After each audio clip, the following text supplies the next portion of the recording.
आज हम जानेंगे सर्दियों में कारगर घरेलू नुस्खे। आप तो जानते ही हैं कि मसलन शीत ऋतु में पित्त दोष कम होता है, लेकिन कफ दोष बढ़ने की संभावना बढ़ जाती है। लेकिन आयुर्वेद के कुछ कारगर उपायों को अपनाने से हम स्वस्थ रह सकते हैं। तो आइए जानते हैं।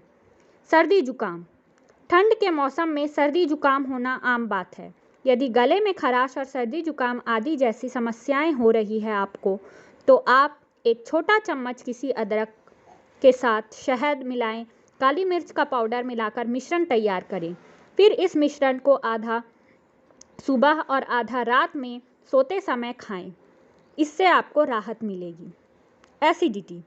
सर्दियों में अग्नि तेज रहती है और कई बार ज़्यादा खाने पीने की वजह से एसिडिटी और कब्ज की समस्या उत्पन्न होती है।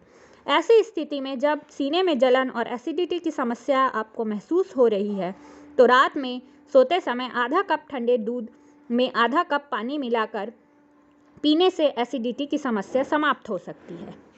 कब्ज। खाने के 2-3 घंटे बाद लगभग एक छोटा कप एलोवेरा के गुद्दे को आधा कप गुनगुने पानी के साथ रात में सोते समय खाने से कब्ज दूर हो जाता है।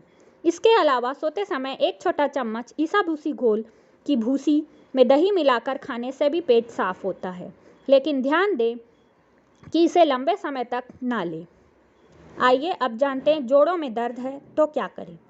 सर्दियों में घुटने, पीठ, हाथ में दर्द तो बना ही रहता है, तो तिल के तेल में लहसुन की कलियां, अदरक, अजवाइन डालकर पकाएं, फिर इसे प्रभावित हिस्सों में लगाएं।